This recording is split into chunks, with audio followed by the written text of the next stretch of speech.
YouTube channel Shri हरे नमः को like, share, subscribe करें। धन्यवाद। समर्थन एक सखाने, लक्ष्मण जी क्यों खिलाफ नहीं होना चाहते हैं?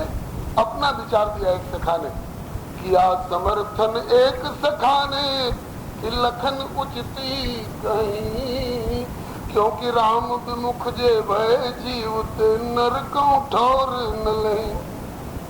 संत पुराण निगम कहीं, राम विमुख थल नरक न लही। नरक में भी ठिकाना नहीं मिलेगा।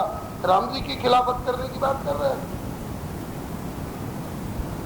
तब तक दूजा बोला कि नहीं विरोध सच। ये कोई सांच माच की खिलाफत हो रही है थोड़े, ये कोई दुश्मनी वाली खिलाफत हो रही है थोड़े। दूजा बोला नहीं विरोध सच, यह तो केवल क्रीड़ा खेल है। क्रीड़ा भी कैसी? बोले जा क्रीड़ा से हो प्रसन्न प्रभु, तामे का भय क्रीड़ा। इससे प्रभु को प्रसन्नता होगी, इसमें भय और लज्जा क्या? बोले लखन खेल क्यों न होवे, वह भी चाहे जागृत हो या सपना। मैं तो प्रभु का प्रतिपक्षी बनने को कर नहीं सकूं कल्पना। बहुत समझाया गया। आप जीवाचार्य हैं, आप जब प्रभु के खिलाफ खड़े नहीं होइएगा तो खेल नहीं बनेगा, और आप नहीं खड़े होइएगा तो कोई नहीं खड़ा होगा। कोई नहीं खड़ा होगा तो खेल होगा ही नहीं। बोले कुछ भी हो, रहे अटल अपने निश्चय पर, लक्ष्मण प्रभु के प्यारे। चलो भाई और कोई हो जाओ खड़े। देखा देखी और सभी विपक्ष से हिम्मत हारे। अब हो न सकेगा खेल, ये जानकर सबको भई उदासी। सबका मुंह लटक गया। सब अपनी फेंट खोल के कंधे पर रख लिए, रखा हुआ अंगा धर लिए कंधे। चलो भैया बड़ी आशा लगा के आए थे, खेल ही नहीं हुआ। क्यों? विपक्ष ही नहीं बन रहा है। सखाओं को उदास देखकर प्रभु उदास हो न सकेगा खेल, यह जानकर सबको भई उदासी। तो सखा उदास देख किछु सकुचे, रघुनंदन सुख राशि। राम जी थोड़ा सा क्यों? इतने दिन की मेरी भगवत्ता में आज पहला मौका है कि राम सदा सेवक रुचि राखी। आज मैं इन सखाओं की रुचि नहीं रख पा रहा हूँ, मेरा विरध बहा जा रहा है। अब मैं भक्त वांछा कल्प तरुण नहीं कहला सकूंगा। इसलिए कुछ सकुचे रघुनंदन सुख राशि। भरत जी ने प्रभु के मुखमंडल की ओर देखा। मेरे रहते मेरे प्रभु का मुखमंडल उदास हो जाए? नहीं नहीं। लखी प्रभु ये संकोच भरत कहे, प्रभु के गूढ़ स्नेही। होगा खेल उदास न हो प्रभु, प्रभु उदास न हो, खेल होगा। ताकि कैसे खेल होगा भैया? विपक्ष नहीं बन रहा है, मेरे खिलाफ कोई खड़ा होने को तैयार नहीं हो रहा है। बोले कि होगा खेल उदास न हो प्रभु, बनो विपक्षी में। मैं आपकी खिलाफत करूंगा ना, आपकी प्रसन्नता के लिए मैं आपकी खिलाफत करूंगा। आपके सखाओं का मनोरथ पूर्ण कराने के लिए मैं खिलाफत करूंगा। कहा कि और लोग तो नरक से डर रहे हैं, तुम्हें नरक से डर नहीं? भरत जी बोले कि नरक स्वर्ग की चिंता क्या, जिन प्रभु प्रसन्न मन होई। प्रभु सेवक संबंध परम कर्तव्य हमारो सोई। आज आपको प्रसन्न रखने में कोटि जन्म लग नरक मिले, तो सेवक कृपा सराहे। निज स्वार्थ रुचि त्याग करे सोई, स्वामी जोई जोई चाहे। अब तो पुल के रघुवर, हर से रघुवर सखन सहित सबका कुमलाया हुआ मुख खिल गया। हर्षे रघुवर सखन सहित सुन भरत लाल की बानी, और भय विभक्त सखा दो दल में उन खेलन की ठानी। देखिए क्या रूपक बना गोस्वामी जी के शब्दों में गीतावली। राम लखन एक और, भरत रिपु दमन लाल एक और भय, और सरजू तीर सम सुखद भूमि थल गन गन गोइया बांट ले। इसके बाद यद्यपि भरत विपक्ष में ढाले, आमने सामने खड़े होते ना, कबड्डी में बीच में लकीर होती है। यद्यपि भरत विपक्ष में ढाले तो उर अधिक उछाऊ, क्योंकि सन्मुख भो प्रभु मुख मयंक को नैन चकोर निलाओ। या लक्ष्मण तुमने मेरा बड़ा उपकार कर दिया, खिलाफत से इनकार करके। अब तक मैं तरसता था कि कभी प्रभु का मुखमंडल सामने से देखने का मौका मिलता, लेकिन अभी तक मौका नहीं मिला था। क्यों? हम स्नेह संकोच बस, कभी सन्मुख कही न बैन। आज का भाई तो भाई के सामने रिवॉल्वर लेकर खड़ा होता, और भरत लाल जी कभी अपने भैया के सामने अपने दो आंख की पुतलियों को भिड़ा करके नहीं खड़े हुए। इतना लिहाज भैया के प्रति ये इनका भ्रातृत्व है। हम स्नेह संकोच बस, कबू सन्मुख कही न बैन, दर्शन तृपित न आज लगी मेरे प्रेम प्यासे ने। ये भरत जी के शब्द हैं, मानस के शब्द हैं। लेकिन भैया लक्ष्मण, आज तुमने मेरा बड़ा उपकार कर दिया, मेरी चिर संचित अभिलाषा आज पूरी हुई। क्यों? कि यद्यपि भरत विपक्ष में ढाले तो पुर अधिक उछाऊ, क्योंकि सन्मुख भो प्रभु मुख मयंक को नैन चकोर निलाऊ। खेल शुरू हुआ।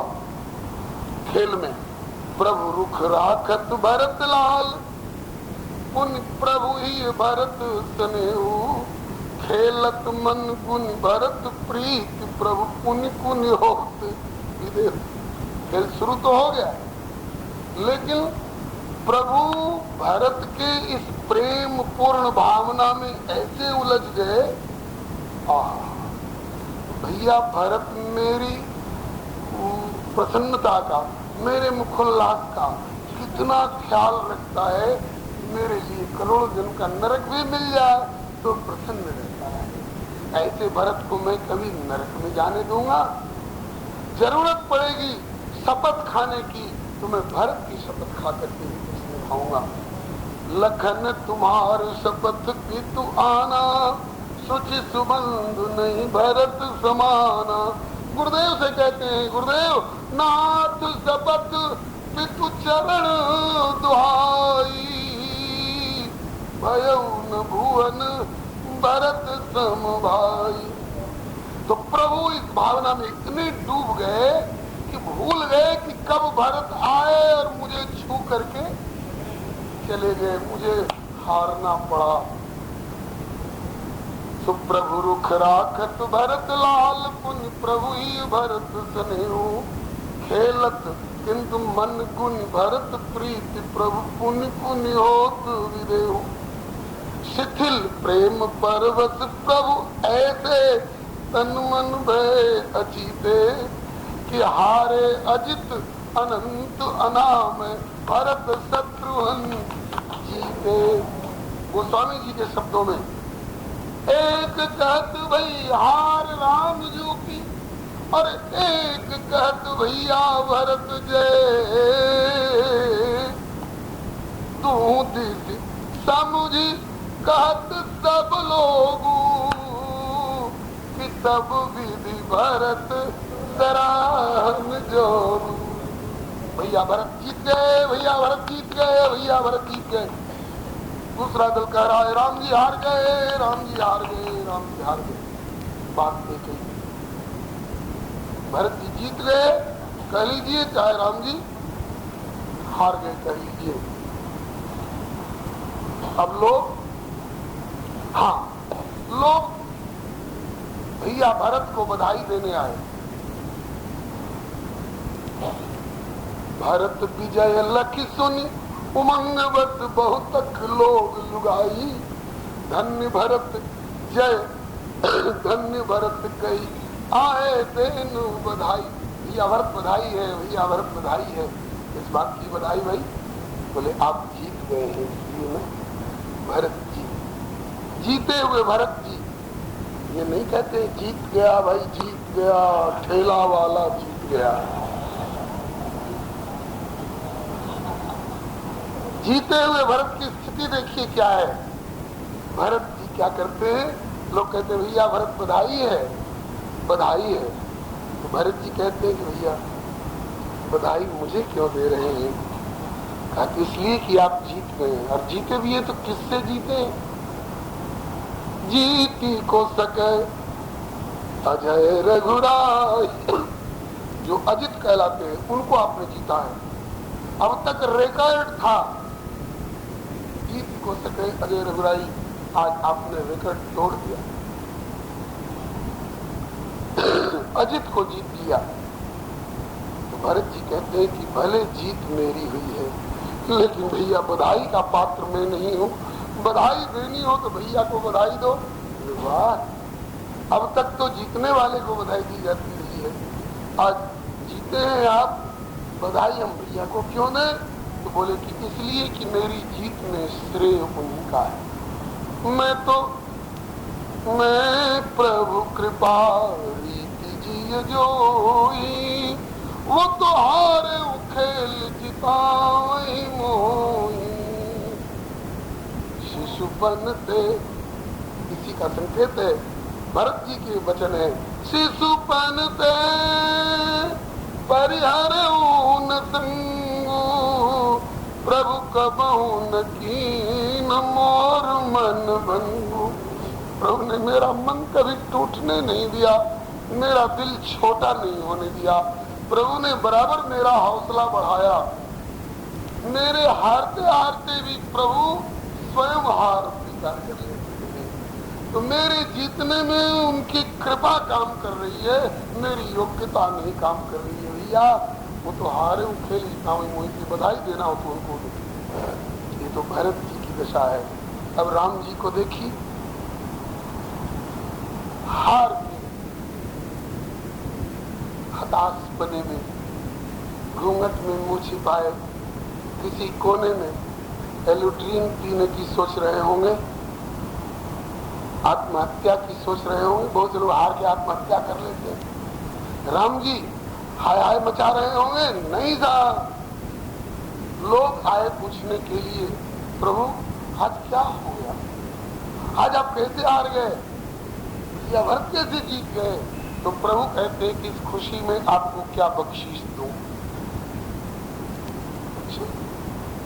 आप हारे हैं, इस खुशी में बख्शीश बांटेंगे। गोस्वामी जी के शब्द हैं, एक कहत भई हार राम जी की, एक कहत भैया भरत गए। तो प्रभु बख्शत गजबाज बसन मन, जय धुनि गगन निशान है। प्रभु हाथी घोड़ा और बसन मणि बख्शीश बांटते हैं लोगों को इस खुशी में। अब कितना बांटते हैं? इतना इतना नहीं बांटते हैं पंजीरी की तरह। हाँ, इतना बांटे हैं गोस्वामी जी के शब्दों में, प्रभु बख्शत गजबाज बसन मणि, जय धुनि गगन निशान है। इतना बांटे कि पाई सखा सेवक जाचक, भर जन्म न दूसरे द्वार गए। उस दिन के खेल में, अपने हार की खुशी में और भैया भरत के जीत की खुशी में प्रभु ने इतना इनाम बांटा कि सखा हो चाहे सेवक हो चाहे याचक हो, उस दिन इतना पा गए राम जी से कि भर जन्म न दूसरे द्वार गए। फिर जीवन भर दूसरे के दरवाजे पर नहीं जाना पड़ा याचना करने के लिए। याचक अदाची हो गए। अपने जीत में सचाने वाले भैया भरत और अपनी हार में खुश होने वाले या श्री राम से पूछो क्यों आपको जीत में संकोच क्यों हो रहा है? भरत जी तो कैफियत दे चुके हैं, श्रेय उनका है, मैं बधाई कैसे ले लूं? अब प्रभु को अपनी हार में और भरत की जीत में खुशी क्यों हो रही है, प्रभु से पूछा गया तो प्रभु ने कैसी बढ़िया कैफियत दी। एक और छोटी सी घटना लखनलाल जी के जीवन की बता के तब इसका स्पष्टीकरण हो जाएगा। एक बार लखनलाल जी 2.5 वर्ष की अवस्था में, महज 2.5 वर्ष की अवस्था में एक बार लखनलाल जी किसी बात पर चिढ़ गए, किसी बात पर, और चिढ़ करके इतने नाराज हुए, इतने मचल गए कि पहुंच गए ये शीशमाल में, आजकल जिसको ड्राइंग रूम कहते हैं, सजे हुए, और उसमें जड़े हुए हीरो को मार मार के तोड़ने लग गए और हीरे एक एक प्रहार में चूर हो करके बिखरने लग गए। करोड़ों की कीमत के हीरे चूर करके बिखेर दिए उस शीशमाल में जड़े हुए रत्नों को। महाराज दशरथ को खबर मिली, महाराज आज तो गजब हो गया, अनर्थ हो गया। बोले क्यों? कहा कि लक्ष्मण जी नाराज हो गए हैं। किस बात पर? बताया गया कि अमुक बात पर। बोले उनको मनाया गया, कहा कि मान नहीं रहे हैं। बोले क्या कर रहे हैं? कहा कि शीशमाल के हीरे तोड़ रहे हैं, शीशमाल में जड़े हुए हीरे तोड़ रहे हैं। हीरे तोड़ रहे हैं लक्ष्मण? 2.5 वर्ष के लक्ष्मण हीरे तोड़ रहे हैं? कहा कि हाँ। कहा कि जो आवे उसको मोहमाना इनाम बांटे। महाराज करोड़ों की संपत्ति बर्बाद हो रही है, आपको इनाम बांटना सूझ रहा है, क्यों? कहा कि हीरे को वज्र कहा जाता है, बड़ी बड़ी निहाई पर रख करके हीरा, और घन से चोट मारते हैं बड़े बड़े पहलवान तो जो बढ़िया हीरा होता है वो चूर नहीं होता है, या तो उस घन में धस जाता है या उस लोहे की निहाई में धस जाता है। जो हीरा वज्र कहलाता है, उस वज्र तरीके हीरे को मेरा 2.5 वर्ष का मुन्ना लक्ष्मण तोड़ रहा है, चूर कर रहा है। इससे हीरे के का नुकसान नहीं व्यक्त हो रहा है, बल्कि मेरे 2.5 वर्ष के मुन्ने लक्ष्मण का पराक्रम व्यक्त हो रहा है। जब 2.5 वर्ष का लक्ष्मण हीरा तोड़ सकता है तो 41 वर्ष का लक्ष्मण जरूर मेघनाथ जैसे दुष्ट की छाती तोड़ेगा।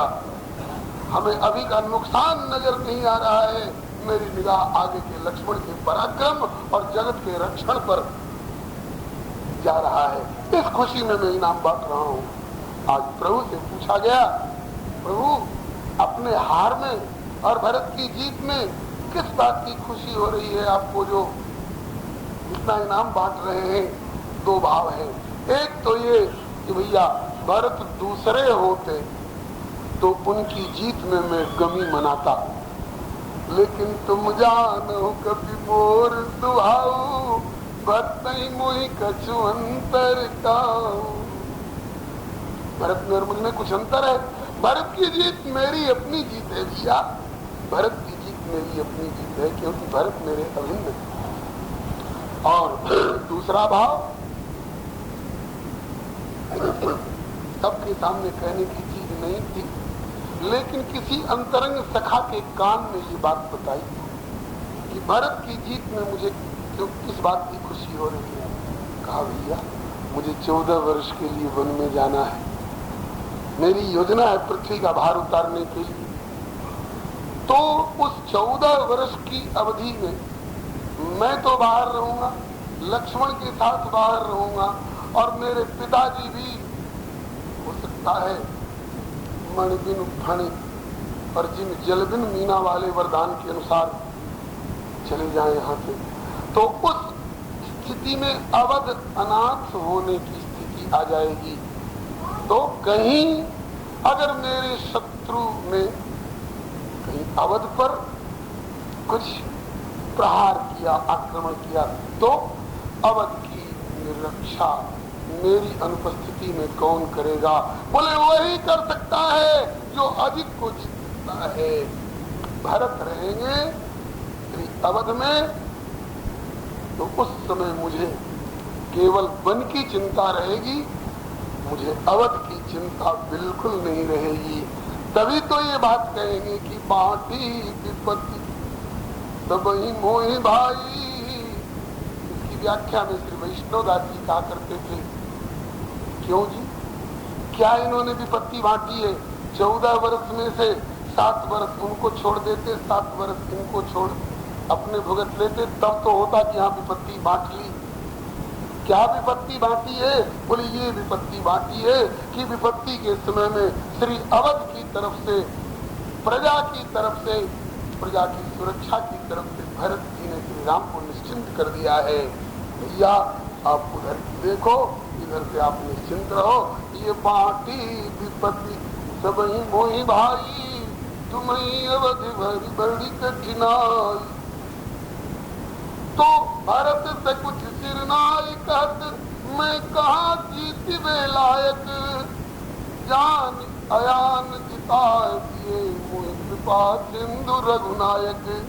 उठ हरिहारी ये अति हर्षित, गो गजबाज लुटावे, अकथ अलौकिक अस स्वभाव पर नारायण बलि जावे। चारों भैयन की चूड़ाकरण एक अवधि होती है, एक सीमित उम्र पर। कोई कहते मैं 5 वर्ष की उम्र में इनका मुंडन संस्कार कराऊंगा। चूड़ाकरण की अवधि, ऐसा लगा कि इनके चूड़ाकरण का समय हो गया, तो चूड़ाकरण की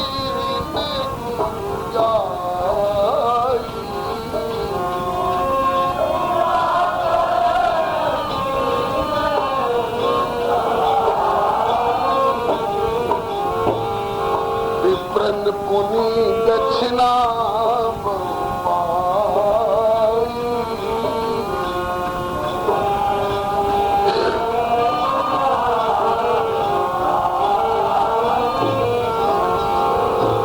चूड़ाकरण गुरु जी करते हैं क्या?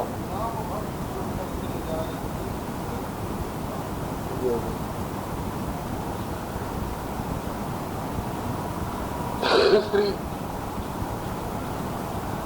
चूड़ाकरण गुरु जी नहीं करते, तो नाई करता है गुरुदेव की अध्यक्षता में। गुरुदेव उसके उस्तरा का पूजन कराएंगे नाई के, और स्वस्ति वाचन करेंगे, मंगला शासन करेंगे, अनुमति देंगे कि अब लगाओ कैंची, लगाओ छुरा। तो उस समय यजमान यूं बैठता है और नाई यूं बैठता है।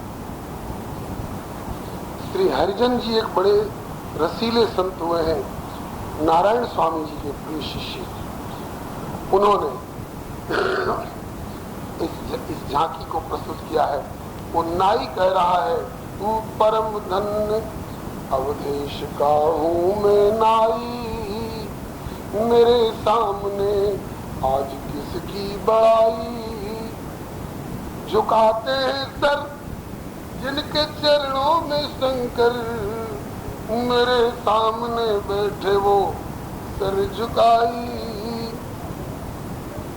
नगद बहुत काल सेवकाई मैंने जो कीनी, ये अजामत वाला काम करते हुए हमको जीवन बीत गया, कितनी पीढ़ियों का मैंने किया होगा, लेकिन आज बहुत काल सेवकाई मैंने जो कीनी, तो नगद आज सबने गिलई हो चुकाई। नेक तो और जजमानों के भी चूड़ाकरण में मिलता है, लेकिन आज मिला, कल खा के खत्म कर दिया। किंतु आज बड़े तगड़े जजमान मिले हैं, इसलिए कहा कि नगद आज जजमान से नेग लई हो, और सुधरियो दोनपुर में अपनी कमाई। मेरे सामने आज किसकी बड़ाई। चूड़ाकरण हुआ, एक बाल झांकी और वो स्वामी जी ने प्रस्तुत की है। जब खेल रहे हैं, बच्चों के साथ खेलने में मन लगा हुआ है। दशरथ जी के भोजन का समय हो गया, बोले महाराज भोजन तैयार है, परोसा जा चुका है, कर लीजिए। आके बैठ भी गए हैं, लेकिन लाल जी के मुंह में 2-4 कौर जब तक नहीं डालने, तब तक कैसे यूट्यूब मुंह चैनल पड़ेगा। श्री हरे मेरे नमः लाल को जी को बुलाओ, लाइक लाल शेयर जी खेल रहे सब्सक्राइब हैं, करें। लाल जी धन्यवाद। बुलाओ। भोजन करत बोल जब राजा, नहीं आवत तजबान समाजा। कौशल्या जी से कहते हैं कि आप ले आओ, और के बुलाने पर नहीं आएंगे, आप ले आओ। दशरथ जी ज्ञान है और कौशल्या मैया भक्ति है। पहले वर्णन आया है, पंथ जात सोहई मत धीरा, ज्ञान भगत जन धरे शरीरा। ज्ञान के आवाहन करने पर भले प्रभु न आवे, लेकिन भक्ति के आवाहन करने पर तो आना ही पड़ेगा। कदाचित थोड़ी बाल लीला में मचले ठुनके भागे, तो अगर भक्ति के आवाहन पर वे नहीं आएंगे तो भक्ति ही दौड़ करके उनको पकड़ेंगे। कौशल्या जब बोलन जाई, तो ठुमुक ठुमुक प्रभु चलई परा। काकी निगम दे शिवयंत न पावा, ताई घरे धन जननी हठी गावा। गई और पकड़ के लाई, लाके राजा की गोदी में बिठा दिया। भोजन करा करके इनको 2-4 कौर इनको खिला करके, और महाराज अब अपने मुंह में डालने की तैयारी कर रहे हैं, अथवा दोनों भोजन कर रहे हैं साथ साथ। तो तब तक भोजन कर तो रहे हैं रामभद्र, लेकिन भोजन करत किंतु चपल चित चित चंचल है। चित्त वहाँ है जहाँ सखा लोग खेल रहे हैं, क्योंकि सखाओं का चित्त इनमें लगा हुआ है, इसलिए इनका चित्त सखाओं में लगा है। तो भोजन करत चपल चित सोच रहे कब मौका मिले कि फुर निकल जाए। बस एक बार मौका मिला, कब? इत उत अवसर पाई। अवसर कब मिलता है? जब महाराज जल का गिलास मुंह में लगाते हैं, जब पीने लग जाते हैं, वो राम जी उठे और भाग गए। और भागे तो कैसे भागे? बोले कुछ मुख में भरे हुए भागे और कुछ वो होठों पर लपेटे हुए भागे। तो मुख में जो भरे हुए हैं वो तो काग जी का हिस्सा है। आंगन में आते ही कड़ बिखर गए, ये काग भुसुंडी जी का हिस्सा है। लड़काई जहाँ फिर हो गई शुरू बाल लीला देखी। लड़काई जहाँ फिर ताता संग उड़ाओ, जूठन पर अजिर मह सोई उठाई के खाओ। वो तो हुआ काग भुसुंडी जी का हिस्सा। और जो होठों पर लिपटा हुआ है वह किसका हिस्सा है? यह भी झांकी श्री हरिजन जी ने ही एक बड़े सुंदर पद में गाया है। चले भाग दधि भात मुख पे, लपेटे दधि ओदन लपटाए। भाग चले तिलकत बदन दधि ओदन, दही और भात लिपटा हुआ है मुंह पर। हाथ से भी पूछ सकते थे, कुल्ला करके जा सकते थे, कपड़े में पूछ के जा सकते थे, लेकिन नहीं, लिपटा करके जा रहे हैं। और वहां इनके मुख पर लिपटा हुआ है दही और ओदन, और सखा लिपट गए इनसे। चले भात दधि भात मुख पे लपेटे, और गए प्रभु कहा जहाँ सब निज कुल के बेटे। अलग होने से कुछ मलिन हो गए थे, अलग होने से सब उदास हो गए थे। तो आते निरखिधाय भरियंक भेटे, और भेंट के प्रसादी निमित्त सभी मुख चूमे हरिजन। बड़ी अनोखी झांकी है। प्रसादी निमित्त सभी मुख चूमे हरिजन, बिना धोए ही दधि उदन दाग मेटे, बिना धोए ही दधि उदन दाग मेटे। छोटे छोटे सखा तो ही, सो बिना धोए ही दधि उदन दाग मेटे। प्रसादी निमित्त सभी मुख चूमे हरिजन। प्रसादी के लालच में इनका मुख चूम चूम करके मुख भी चूमते जा रहे हैं, और होठों पर लगे दही भात को चूमने के बहाने चाटते भी जा रहे हैं। और बिना धोए ही दधि बंधन दाग मेटे। इसके बाद हाँ गुरु गृह गए पढ़न रघुरा,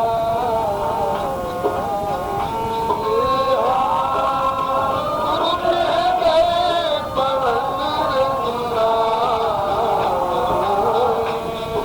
राम अल्पकाल विद्या सब, कहीं आई और कहीं पाई, दोनों पाठ है। अल्पकाल विद्या सब आई,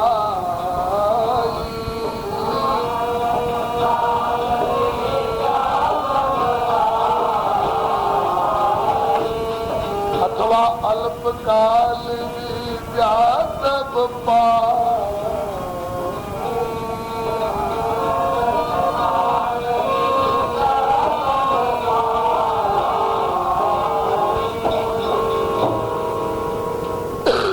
पढ़ने गए तो इनको विद्यार्थी बन करके गुरु जी के सामने बैठ करके पढ़ते देख करके शंकर जी चकित हैं, ब्रह्मा जी चकित हैं।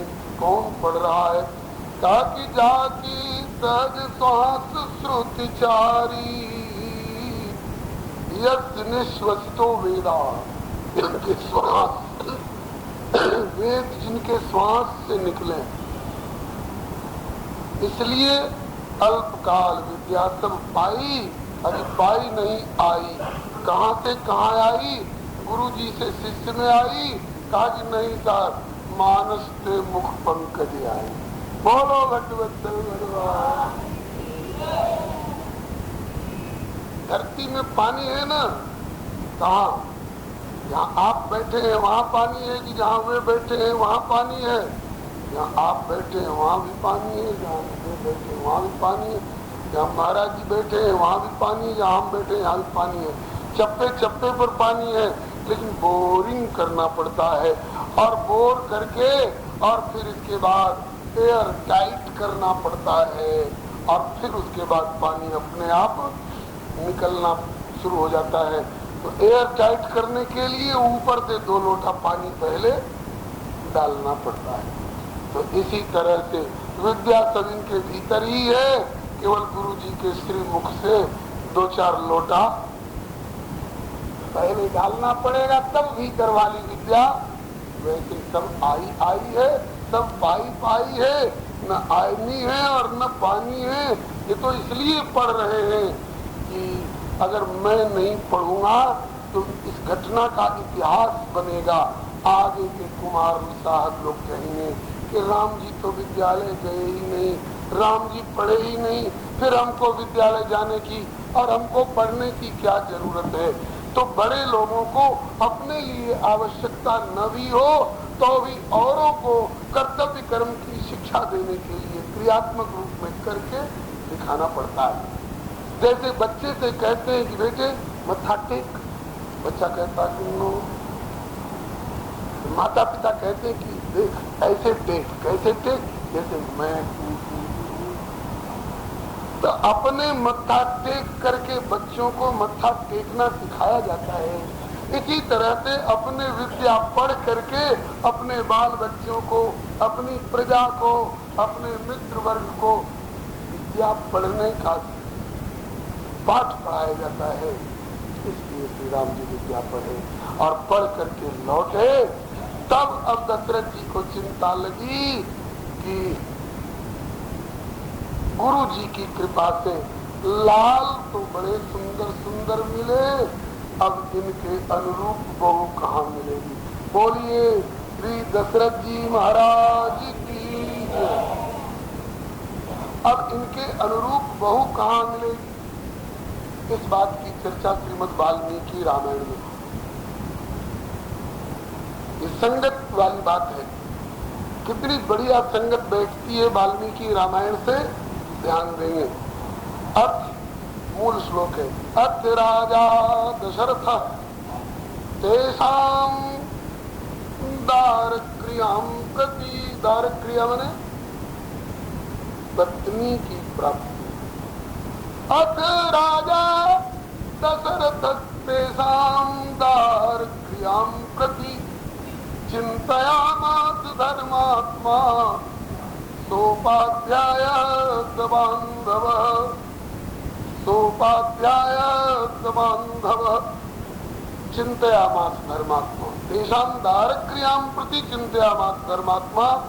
राजा दशरथ जो बड़े धर्मात्मा है, अपने उन चारों लालों के दारक क्रिया के प्रति वैवाहिक संबंध के संबंध में चिंतित हुए और चिंतित होकर के अकेले नहीं, अपनी केवल पत्नी से नहीं, केवल परिवार से नहीं, बल्कि चिंतयामास धर्मात्मा सोपाध्याय बांधव अपने गुरु पुरोहित को बटोर करके, अपने बंधु बांधवों को बटोर करके, अपने मंत्रिमंडल को बटोर करके, और यही प्रस्ताव कर रहे हैं। अब आप लोग इस तरफ ध्यान दें। किस तरफ? ताकि जोरी गुरु ज्ञाति, जोरी गुरु ज्ञाति मंत्रिमंडल विचारे राव, वह चारों लाल वह तरुण किशोर है। 15 वर्ष के हो चुके हैं चारों। सुंदर सुशील सर्व सद्गुण संपन्न, हंस वंश अवतंस सुखधाम श्याम गौर है। अब चिंता की वधु अनुरूप चारों लाल लगी मिले कहाँ, पुर अभिलाष अस उठत हिलोर है। नारायण पूजे मन कामना हमारी, यदि कर दे गुरुदेव ने कुनैन कृपा कोर है। गुरुदेव से प्रार्थना की जाए। गुरुदेव से प्रार्थना करी श्री दशरथ जी ने। गुरुदेव 3 पन बीते,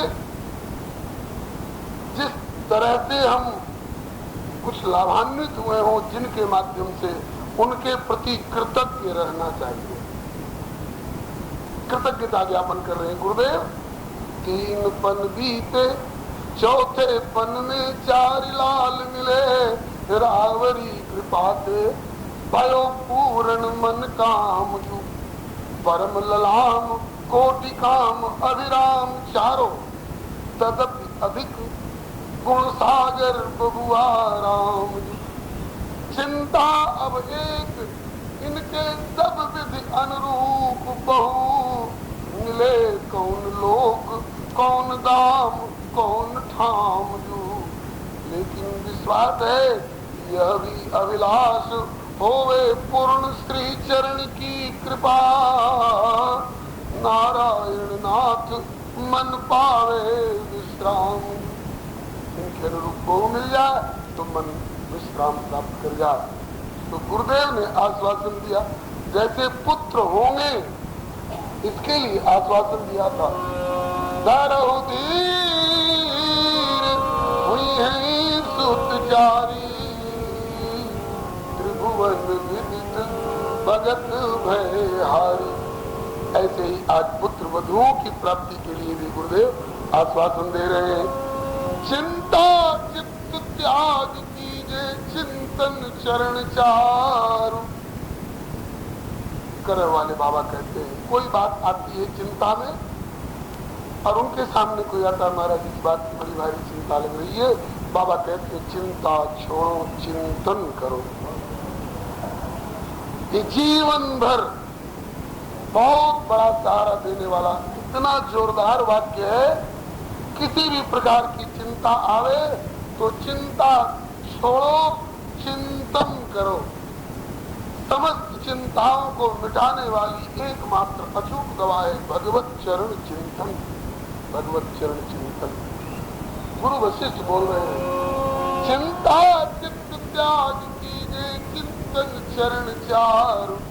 चंद्र घर आयो रामचंद्र घर आयो, तो फिर चंद्रिका आई है।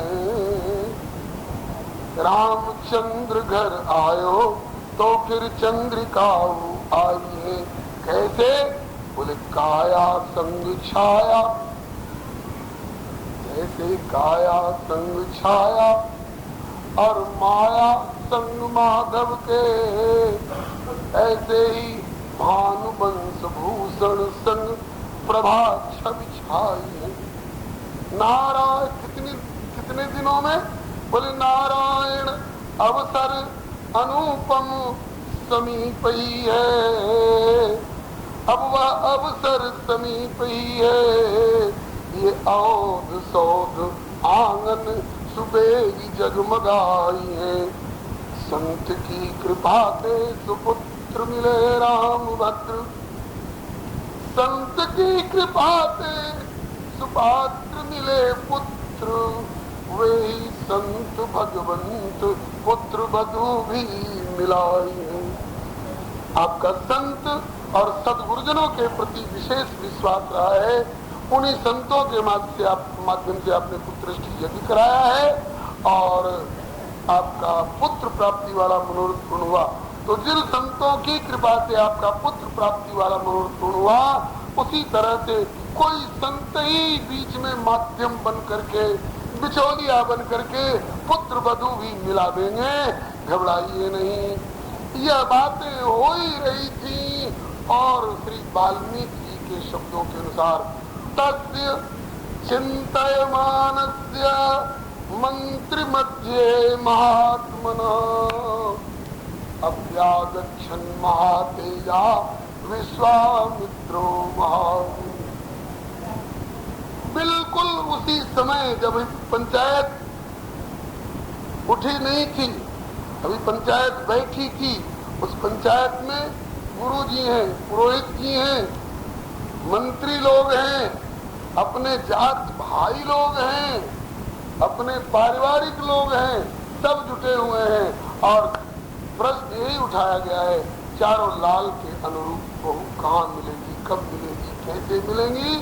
गुरु वशिष्ठ कह ही रहे थे कि नारायण अवसर अनुपम समीप ही है, अब औध सौध आंगन सुबेग जगमगाई है, संत की कृपा से सुपात्र मिले पुत्र, तो वे संत भगवंत पुत्र वधु भी मिलाई है, तब तक खबर मिली।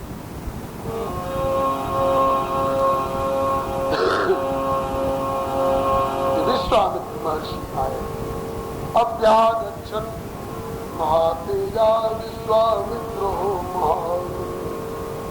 केवल विश्वामित्र, श्री हरे नमः, विश्वामित्र जी आए हैं। क्यों? वे भी चिंतित होकर के आए हैं, अपनी समस्या हल कराने के लिए आए हैं। दोनों चिंतित हैं, घर बहू पाने के लिए वर पक्ष चिंतित है और उसी समय अपनी लाडली बेटी के अनुरूप वर पाने के लिए विदेह राज भी चिंतित है।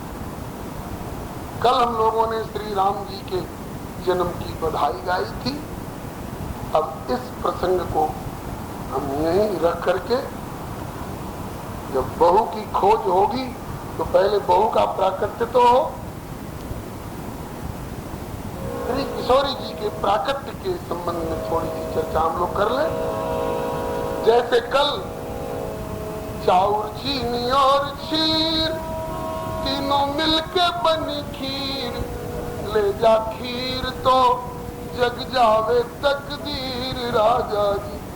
उसी धुन में उधर मिथिला की एक समस्या, भीषण मिथिला परल अकाल, लाखों नर नारी बेहाल, परल अकाल लाखों नर नारी बेहाल, लाखों नर नारी बेहाल, लाखों नर नारी बेहाल, कैसे प्रजा होए खुशहाल, ते बिचारी राजा जी, कैसे प्रजा होए खुशहाल, ते बिचारी राजा जी, कैसे प्रजा होए खुशहाल, ते बिचारी राजा जी, कैसे प्रजा खुशहाल, ते बिचारी राजा जी। अकाल भीषण पड़ा, भोजन की कौन कहे महाराज, पानी मिलना भी दुर्लभ हो गया था। प्रजा घबरा गई अकाल पीड़ित होकर के। तो यह अकाल कैसे दूर हो, प्रजा किसके पास जाएगी पुकार करने के लिए? राजा के पास। तो प्रजा ने राजा के पास पुकार की, तो प्रजा की आवाज तो राजा सुनेंगे, प्रजा की समस्या राजा सुनेंगे। राजा की समस्या कौन सुनेगा? बोले दुनिया ऊपर राज है, राजा ऊपर संत और संतन ऊपर संत दास है कोई राम कहंत।